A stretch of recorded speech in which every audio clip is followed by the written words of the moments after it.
दोस्तों, आप में से बहुत से लोग ऐसे हैं जिनके अपने खुद के क्लाइंट्स हैं, उनका खुद का सर्वर है। ऐसे में अगर आपने सर्वर पे बैकअप कॉन्फ़िगरेशन कर रखा है, जहाँ पे आपकी वीकली, डेली या मंथली बैकअप होती है, तो एक टाइम के बाद आपको पुराने बैकअप को डिलीट करना होता है। अगर आप पुराने बैकअप को डिलीट नहीं करोगे, तो होगा ये कि आफ्टर सम टाइम जो आपका सर्वर स्पेस है, वो कम पड़ जाएगा बैकअप्स को क्रिएट करने के लिए या डेटा के लिए। हुआ यही मेरे साथ इन द लास्ट वीक। मुझे मैसेज आया कि मेरा जो सर्वर है, जो कि 400 जीबी का है, उस पे डेटा कम पड़ रहा है, स्पेस कम पड़ रहा है। तो बात ये आती है कि I have around 30 clients and 30 clients का जो डेटा है वो अप्रोक्सीमेटली 50 टू 60 जीबी होगा in terms of website space. But 400 GB की स्पेस एंड 60 जीबी का क्लाइंट डेटा, तब भी स्पेस कम पड़ रहा है। द प्रॉब्लम वॉज डैट कि जो हमारी पुरानी बैकअप्स है, जो कि around 60 GB 70 GB per week के हिसाब से बनती है, उसने सारा स्पेस कंज्यूम कर लिया था। सो अगर आप WHM यूज़ करते हो, अगर आप अपने क्लाइंट्स के डेटा को मैनेज करते हो, अगर आप अपने क्लाइंट्स की सी पैनल और होस्टिंग को मैनेज करते हो, इन दैट केस एक चीज़ बहुत इंपॉर्टेंट है कि टाइम टाइम पे जो आपका पुराना बैकअप है, उसका डेटा आपको क्लियर करना है। ये ऑटोमेटिक भी होती है, बट समटाइम्स अगर आपने सेटिंग प्रॉपर तरीके से नहीं किया है, तो ये ऑटोमेटिक काम नहीं करेगी। In that case the question comes कि कैसे आप अपने पुराने बैकअप, जो कि स्लैश बैकअप फोल्डर के अंदर होते हैं, और वो डेटा जो है सी पैनल के अंदर दिखता नहीं है, उसको कैसे आप डिलीट करेंगे। तो इन सब चीज़ों को डिलीट करने के लिए हमारे पास कुछ क्लाइंट्स होते हैं, कुछ एप्लीकेशंस होते हैं, जैसे कि हमारा पुटी है। तो हम पुटी के थ्रू ये कर सकते हैं। तो दोस्तों, आज मैं आपको बताऊंगा कि कैसे आप पुटी का यूज़ करके अपने रूट सर्वर को एक्सेस करेंगे, एंड एक्सेस करने के बाद अपने पुराने फाइल्स, जो कि बैकअप फाइल्स है, स्लैश बैकअप फोल्डर के अंदर इन जनरल होता है, बट अगर आपने कोई और फोल्डर चूज कर रखा है, तो कैसे उसको आइडेंटिफाई करेंगे एंड कैसे वहाँ से अपनी बैकअप को, जो कि ओल्ड बैकअप है, उसको डिलीट करेंगे, ताकि जो आपका सर्वर स्पेस है वो प्रॉपर तरीके से क्लियर हो सके। सो नमस्कार दोस्तों, मैं हूं रवि एंड आप देख रहे हैं ओके रवि। तो गाइस, कैसे हैं आप सब? अगर आपने अभी तक सब्सक्राइब नहीं किया, then do subscribe right now and click on the bell icon. एक घंटा बजा होगा अभी। Click on the bell icon to get notified every time when I upload an awesome video like this. और आपको बता दूं कि जल्द ही मेरी कोर्सेस, जो कि वर्डप्रेस वेबसाइट डिजाइनिंग की, ई कॉमर्स की, सी पैनल की, WHM मैनेजमेंट की, साथ साथ मैं कह लूँ तो ACO की, या जॉब पोर्टल ACO की, इन सब की कोर्सेस आने वाली है एक के बाद एक। सो आई होप उसको आप बहुत प्यार देंगे। वो काफ़ी मेहनत करके मैं बना रहा हूँ उसको।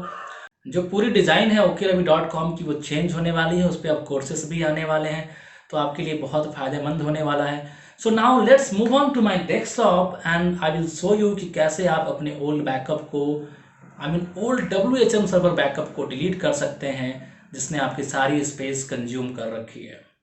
सो now let's move on.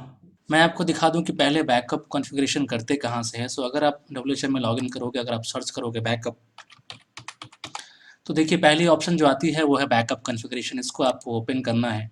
Open करने के बाद आप देख सकते हैं कि यहाँ पे आप वीकली, मंथली बैकअप जो है सेट कर सकते हैं। जितने भी अकाउंट्स आपके इस पैनल के ऊपर है, सबका एक automatic backup slash backup folder के अंदर, या जो भी आप डायरेक्टरी देते हो, वहाँ पे क्रिएट होती है। आप देखिए मैंने यहाँ से बैकअप को इनेबल कर रखा है। Backup type is compressed and the third option is check the available disk space, जहाँ पे मैंने कहा है कि अगर 5% से ज़्यादा स्पेस है तो आप बैकअप क्रिएट कर सकते हो, जो कि आई थिंक बहुत कम है। तो मैं इसको एटलीस्ट 50% कर दूं कि अगर 50% स्पेस है मेरे सर्वर के ऊपर खाली, तो ये बैकअप चलता रहना चाहिए, अदरवाइज़ नहीं चलना चाहिए। देन आप देखो सिंपल सेटिंग्स है, इसको आप वैसे ही रहने दो। यहाँ पे ऑप्शन है डेली और वीकली बैकअप का, ठीक है। तो अगर आप डेली बैकअप करोगे तो आपके जितनी भी अकाउंट्स है उसका daily backup, and same with the weekly backup. And weekly में आप सेट कर सकते हो कि बैकअप जो है वो कौन से दिन को क्रिएट होगा। ओके, ये सारा सेटिंग करने के बाद एक ऑप्शन है मंथली बैकअप का भी, आप चाहो तो वो भी क्रिएट कर सकते हो। साथ में डेटाबेस का बैकअप करना है या नहीं करना है। हाँ, जो मेन चीज़ है वो कि बैकअप कहाँ पे करना है, तो वो कर रखा है मैंने स्लैश बैकअप।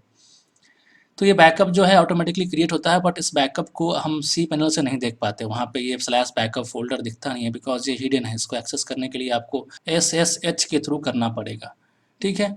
तो अभी मैं अगर आपको दिखाऊं कि मेरे सर्वर के ऊपर कितने स्पेस थे एंड कितना स्पेस जो है कंज्यूम किया गया है, तो I can say like 23-25 accounts है राइट नाउ। एंड अगर मैं जाऊं अपने शो करेंट डिस्क यूजेस पे, तो आप देख सकते हैं कि जो DBSDA2 ये जो ब्लॉक है, इसके अंदर जो स्पेस है वो है 393 GB का, एंड वहाँ से 260 GB यूज्ड है।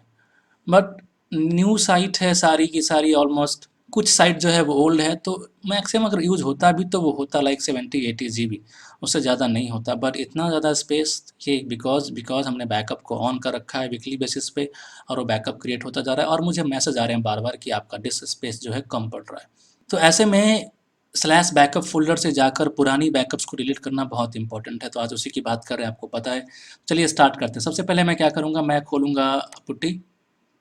ठीक है, अगर आप नहीं जानते पुट्टी क्या है तो सिंपल पुट्टी जो है एक टूल कह लो, जिसकी हेल्प से हम अपने सर्वर से कनेक्ट कर सकते हैं बाय यूजिंग लाइनक्स कमांड्स। सो सबसे पहले मैं यहाँ पे अपनी आईपी दूंगा।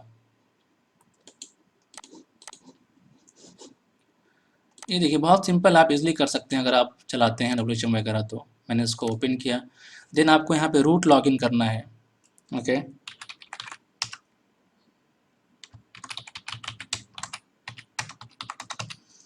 मैंने पासवर्ड डाल दिया, मैंने एंटर किया। देखिए ये सर्वर जो है कोंटाबो का है, ये ओपन हो गया। अब मुझे जाना है अपने डेस्टिनेशन पे जहाँ से मुझे बैकअप को डिलीट करना है। तो मैं पहले कमांड रन करूँगा, df स्पेस डैश h।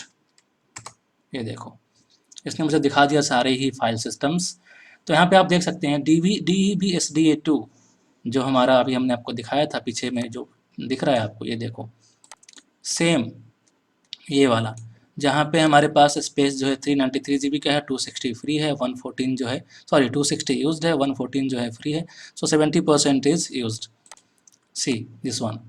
तो मुझे अब जाना है इसके अंदर बैकअप फोल्डर में। मैं करूँगा क्या, simple cd space / then backup.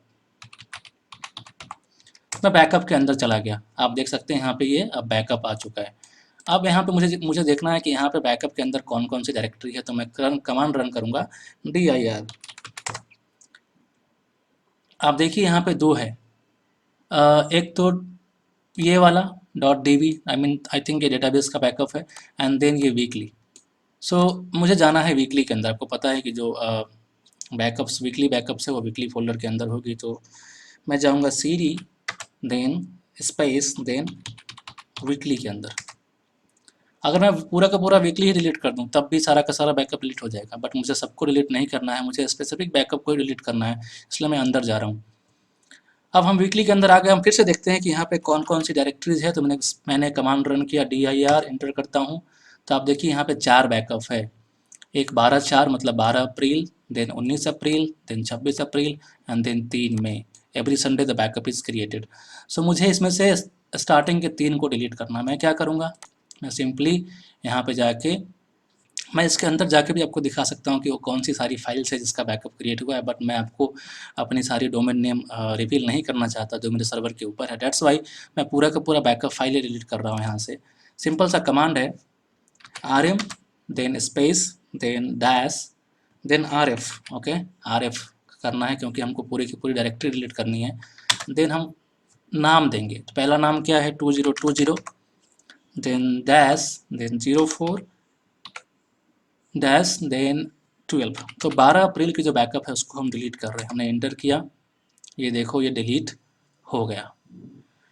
अब ये डिलीट हुआ या नहीं हुआ, उसके लिए हम फिर से वेरीफाई कर सकते हैं, बहुत सिंपल है। पर उससे पहले कि मैं वेरीफाई करूँ, मैं क्या करता हूँ, मैं जो डिलीट्स करने हैं मुझे दोनों, वो सबको भी डिलीट कर देता हूँ साथ में ही। तो मैं वापस से कमांड रन करूँगा वो वाली, और इस बार जो डेट होगा वो होगा 19। ओके, एंड देन एक बार फिर से रन करूँगा, एंड देन इस बार जो डेट होगा वो होगा 26। सो मेरे पास अब सिर्फ 3 मई का बैकअप है। अब मैंने बाकी बैकअप्स को डिलीट कर दिया। अगर मैं वापस से यहाँ पे dir टाइप करूँ तो आप देख सकते हैं यहाँ पे ओनली 1 फोल्डर नेम आ रहा है, that is this one, 2020 5 I mean May, and then 3 मई 3 तारीख। सो अब मैं क्या करता हूँ, मैं वापस जाता हूँ, cd स्पेस डबल डॉट से हम वापस जा सकते हैं, एक एक फोल्डर करके वापस जा रहा हूँ, एंड हम आ गए मेन फोल्डर, मेन रूट के अंदर आ गए। अब मैं यहाँ पे करूँ df space dash then h, तो आप देखिए हमारे पास जो स्पेस था उसमें काफ़ी ज़्यादा स्पेस अब फ्री है। अब आप देख सकते हैं जो यूज्ड है डैट इज़ ओनली 21%, और बाकी सब की सब स्पेस जो है वो फ्री है, ठीक है। तो एक बार मैं आपको जाकर दिखा दूँ इसको WSM के अंदर से भी, बट उससे पहले मैं इसको यहाँ से एग्जिट कर देता हूँ क्योंकि हमारा काम हो गया। सो एग्जिट कर दिया मैंने, पुट्टी जो है क्लोज हो जाएगा। अब यहाँ पे देखो 393 GB, 260 यूज्ड, 114 अवेलेबल एंड 70%। अगर मैं इसको रिफ्रेश करूँ तो आप देख सकते हैं 393 GB, जिसमें से ओनली 73 GB यूज्ड है, और वो भी ड्यू टू वन बैकअप जो कि अराउंड आई थिंक 40 GB का होगा, अदरवाइज ये इतना स्पेस भी कंज्यूम नहीं करता। And then 301, I mean 80% space is now available and then we have 20% used only. So इस तरीके से हम बैकअप को क्लियर कर सकते हैं स्लैश बैकअप फोल्डर, या आपका बैकअप स्लैश किसी और चीज़ पे हो तो अकॉर्डिंगली आप कमांड फॉलो कर लो। And if you have any questions then please comment about it. And one more thing guys, कि अगर आपको इसमें कोई हेल्प चाहिए तो you can contact me directly, my WhatsApp number is right there on the screen. So मैं मिलता हूँ आपसे in the next video. Till then, bye bye, see you, keep loving, keep supporting. And if you have any problem about WordPress, backups, migration, server, databases, please contact me on my given social media handles and WhatsApp account. Thank you very much. Jai Hind.